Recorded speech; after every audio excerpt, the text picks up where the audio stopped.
Les histoires des nébuleuses du Ninkinanka. Certaines naissent de la peur, d'autres de la douleur. Mais celles-ci parlent du plus grand des sacrifices, celui d'une mère pour sauver son enfant. Dans un petit village perdu au bord d'un grand fleuve, vivait Aminata, une jeune femme aimée de tous. Elle avait une fille, Sira, son unique raison de vivre. Depuis la mort de son mari, emportée par la maladie, Aminata faisait tout pour protéger son enfant des esprits du fleuve, que l'on disait capricieux et cruels. Chaque année, à la saison sèche, les anciens faisaient une offrande pour apaiser le fleuve, du lait, du miel et parfois du sang. Mais cette année, les pluies ne vinrent pas. Le niveau de l'eau baissa dangereusement et le fleuve se mit à bouillonner, comme s'il respirait une colère ancienne et profonde. Les pêcheurs, effrayés, racontaient avoir vu des ombres immenses glisser sous l'eau, des formes qui ne ressemblaient à aucun poisson connu.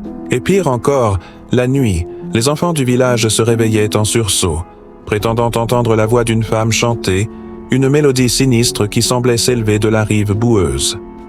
Un soir, alors que la lune était un fin croissant dans le ciel, le vieux marabout du village, un homme dont le visage était une carte de rides et de secrets, vint voir Aminata. Le silence pesait lourdement dans sa petite case. Il posa sa canne sculptée, leva ses yeux voilés vers elle et dit d'une voix lente, chaque mot semblant coûter un effort, « Les esprits réclament ce qui leur appartient. Le fleuve a soif, et ce n'est pas de l'eau qu'il désire. Il veut un sang pur, un sang né de l'amour, et c'est celui de ton enfant qu'il a choisi. » Aminata sentit le sol se dérober sous ses pieds. Le monde autour d'elle se mit à tourner. Elle tomba à genoux, les mains plaquées sur sa bouche pour étouffer un cri, les larmes brûlant ses yeux. Comment une mère peut-elle offrir la vie de son enfant? C'était une pensée si monstrueuse qu'elle lui arrachait le souffle. Son cœur battait contre ses côtes comme un oiseau pris au piège. Pendant des jours et des nuits, elle refusa d'y croire. C'était impossible, un cauchemar dont elle allait se réveiller. Elle pria les ancêtres, elle alluma des bougies, elle consulta d'autres sages dans les villages voisins, espérant une autre vérité, une autre solution. Mais partout, le même message revenait, implacable. Le fleuve est en colère.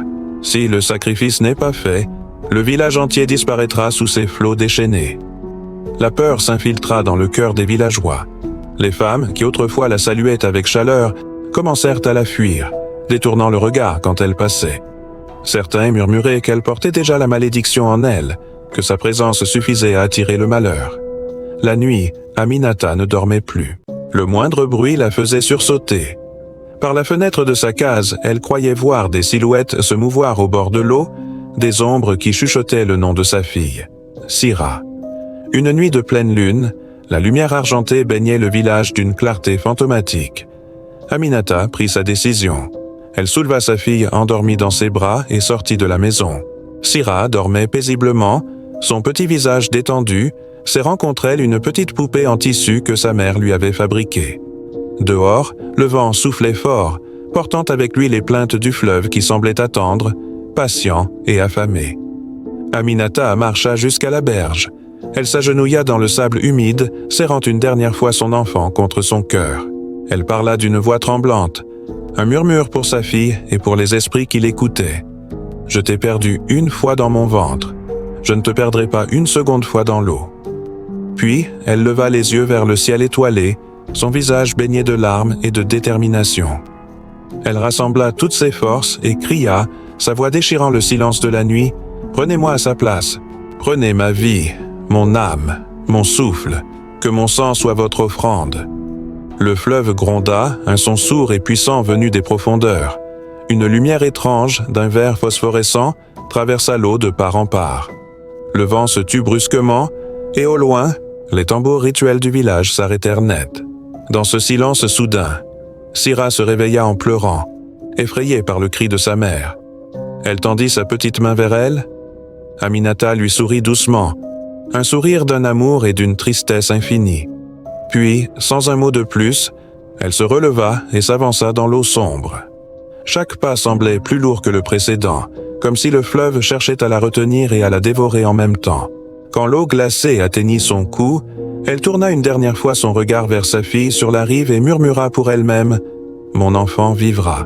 Moi, je resterai avec eux. » Et sous les yeux de la lune, elle disparut dans les profondeurs obscures. Le lendemain, le fleuve était redevenu calme et paisible. Le soleil brillait, et une pluie douce et bienfaisante tomba enfin sur les terres assoiffées. Les villageois dirent que le sacrifice avait été accepté. La malédiction était levée. Mais depuis ce jour, quand la lune est pleine et ronde dans le ciel noir, on raconte que si l'on écoute attentivement près de la rive, on peut entendre une voix chanter dans la brise. Une berceuse douce et triste. Celle d'une mère qui veille, et qui n'a jamais vraiment quitté sa fille. L'amour d'une mère est le seul sacrifice que même les esprits ne peuvent effacer. Dans la vie, certains donnent tout sans jamais rien demander en retour. Alors, n'oublie jamais de dire merci à ceux qui se battent pour toi dans le silence. Abonne-toi à Les Nébuleuses du Ninki Nanka. Car chaque histoire que tu entends ici cache une vérité que le monde préfère oublier. Et toi, jusqu'où serais-tu prêt à aller pour sauver quelqu'un que tu aimes? Dis-le nous en commentaire.